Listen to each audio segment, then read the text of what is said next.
Tuan Menhal, semoga kalian masih tetap semangat dalam belajar online ya. Oke, pada hari ini, Jumat, tanggal 17 Juli 2020, kita masih mempelajari tema 1, indahnya kebersamaan. Hari Rabu kemarin, kita sudah membahas pembelajaran 1 sampai dengan 2. Hari ini, kita akan melanjutkan membahas pembelajaran 3 sampai dengan 4. Saya berharap kalian bisa fokus mendengarkan atau menonton video ini. Oke, kita lanjut pembelajaran 3. Muatan IPA KD 3.6 dan 4.6. Perambatan bunyi. Bunyi dapat merambat melalui 3 jenis media, yaitu benda padat, cair, dan gas. Namun, bunyi tidak dapat merambat di ruang hampa karena tidak memiliki media yang dapat merambatkan bunyi. Nah, bunyi tidak dapat merambat di ruang hampa. Kenapa?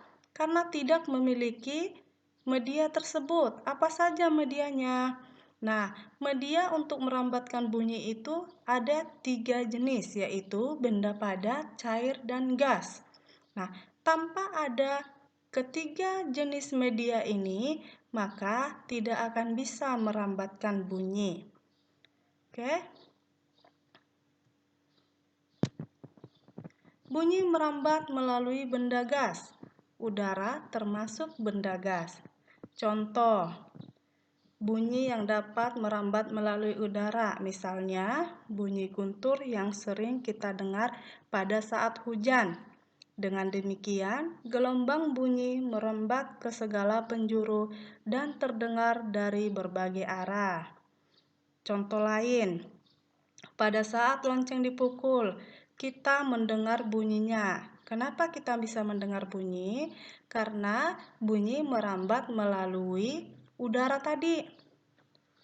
Jelas ya?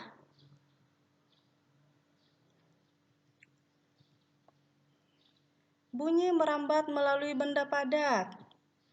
Nah, perhatikan aktivitas kedua anak tersebut.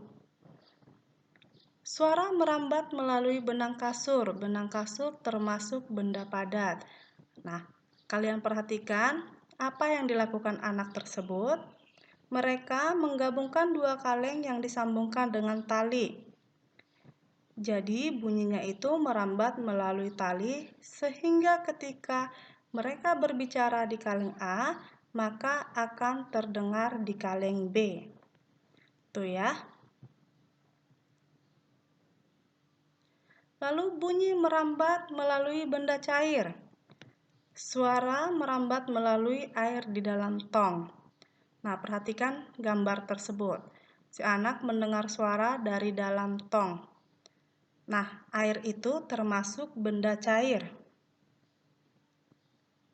Lalu, contoh lain, ketika 2 batu diadu di dalam air, bunyi yang ditimbulkan dapat kita dengar. Hal itu menunjukkan bahwa bunyi dapat merambat melalui zat cair. Kamu bisa praktekkan di rumah, ambil 2 buah batu, lalu kamu adu di dalam air. Ambil sebuah tong, lalu adu kedua batu tersebut di dalam air, maka akan terdengar suara bunyinya. Nah, dengan demikian berarti bunyi dapat merambat melalui benda cair. Ya. Sekarang kita masuk ke muatan bahasa Indonesia. KD 3.1 dan 4.1. Perbedaan gagasan pokok dan gagasan pendukung. Gagasan pokok adalah topik yang dibahas pada suatu teks. Gagasan pokok merupakan inti dari paragraf. Nah, jadi gagasan pokok itu adalah inti dari paragraf. Topik yang dibahas. Jelas ya? Nah, di sini ada sebuah paragraf, sebuah teks. Kita akan menentukan gagasan pokok dan gagasan pendukungnya nanti. Nah, kita baca dulu teksnya. Suku Palembang menggunakan bahasa asli Palembang. Bahasa Palembang mempunyai dua tingkatan, yaitu Baso Palembang Alus dan Baso Palembang Sari-Sari. Baso Palembang Alus digunakan saat melakukan percakapan dengan pemuka masyarakat atau orang yang dihormati. Sementara itu, Baso Palembang Sari-Sari digunakan saat melakukan percakapan sehari-hari. Nah, di sini kita akan mencari gagasan pokoknya. Mana gagasan pokoknya, intinya, topik yang dibahas? Mari kita perhatikan sama-sama. Nah, gagasan pokok terdapat pada kalimat pertama. Suku Palembang menggunakan bahasa asli Palembang. Nah, gagasan pendukungnya apa? Gagasan pendukung itu, setelah gagasan pokok. Nah, gagasan pendukung itu adalah setelah gagasan pokok, berarti gagasan pendukung itu adalah penjabaran dari gagasan pokok, ya. Nah, di sini ada pengertiannya. Uraian atau informasi tambahan pada suatu teks disebut gagasan pokok. Gagasan pendukung adalah penjabaran dari gagasan pokok. Nah, setelah gagasan pokok, kalimat selanjutnya itu disebut gagasan pendukung. Karena apa? Karena itu adalah penjabaran dari gagasan pokok tersebut.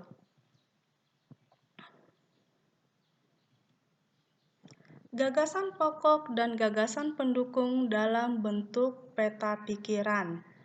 Gagasan pokok dan gagasan pendukung dapat disajikan menjadi peta pikiran. Peta pikiran merupakan cara menuangkan informasi yang diperoleh ke dalam bentuk diagram. Peta pikiran memudahkan kita untuk mengingat isi dan informasi penting suatu teks. Nah, peta pikiran itu adalah sebuah bagan.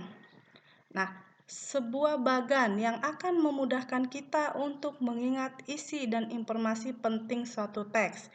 Jadi, sebuah bagan yang akan membedakan peta pikiran pokok yang mana, gagasan pokok yang mana, dan gagasan pendukung yang mana. Nah, nanti kita akan membuat peta pikiran dari sebuah paragraf, ya. Nah, di sini ada sebuah paragraf lagi, sebuah teks. Kita baca dulu. Reog Ponorogo.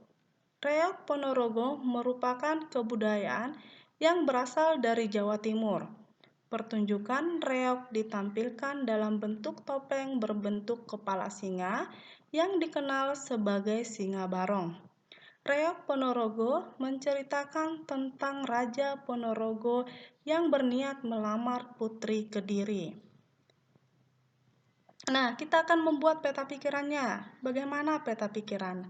Nah, seperti inilah peta pikirannya.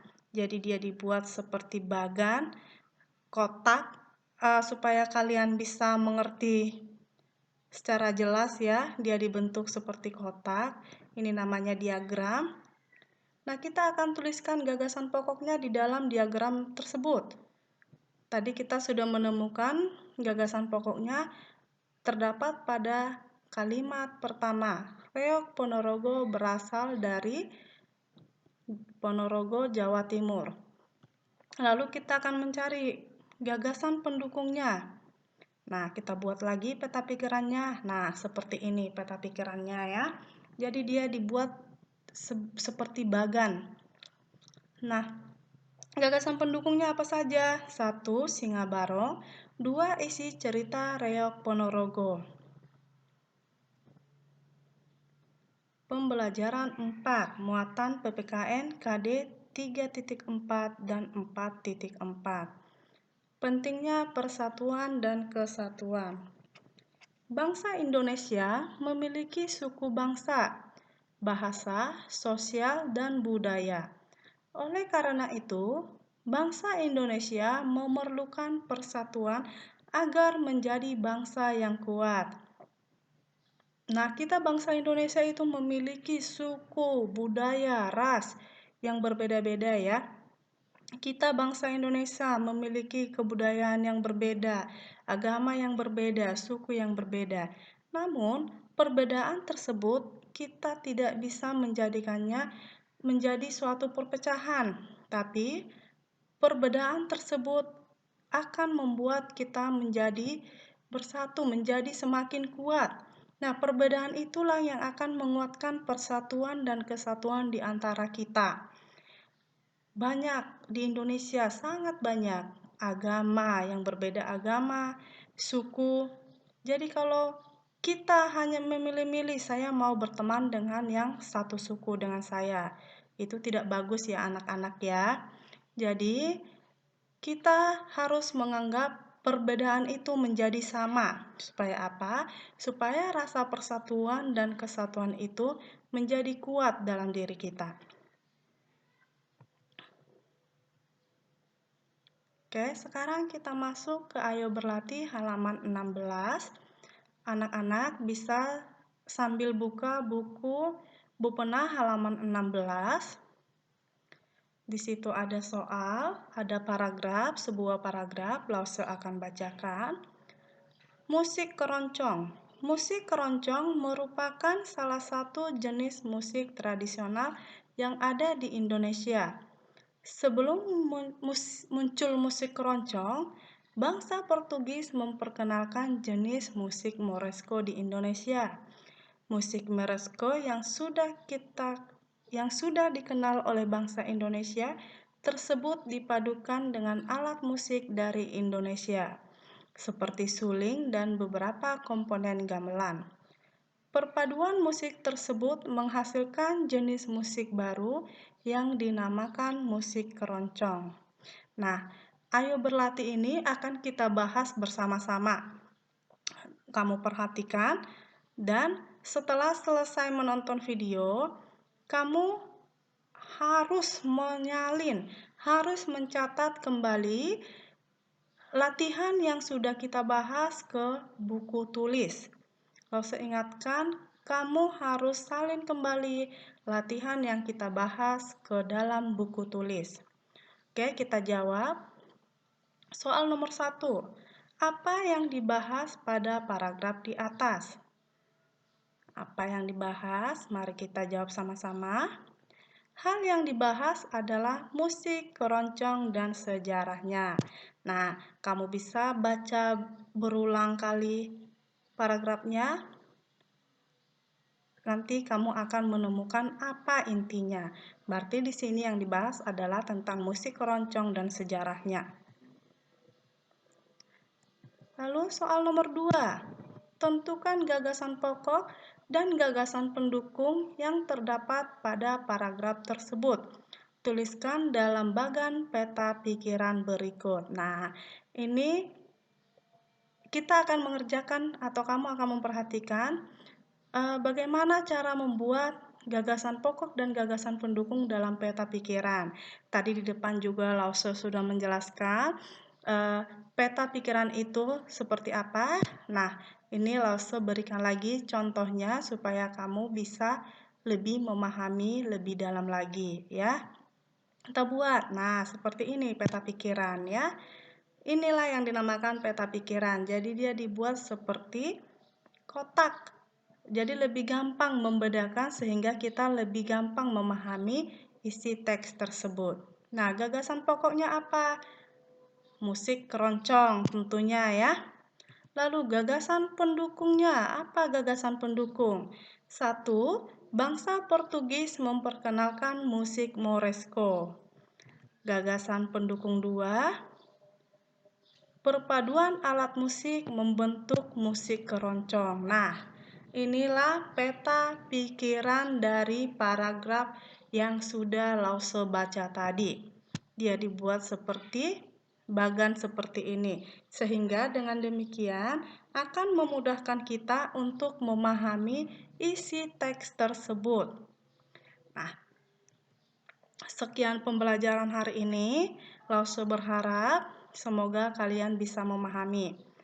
Kalau masih ada yang belum paham, bisa telepon Lause, WA Lause, atau hubungi Lause. Lause akan membantu menjelaskan lagi jika kalian ada masalah dalam memahami pembelajaran. Nah, selama pembelajaran online, pesan Lause, jaga kesehatan, selalu berdoa, belajar yang rajin, dan tetap semangat. Dan Lause ingatkan sekali lagi, latihan ayo berlatih yang sudah kita bahas, itu kamu jangan lupa catat di buku tulis, supaya tidak ada yang ketinggalan pelajarannya.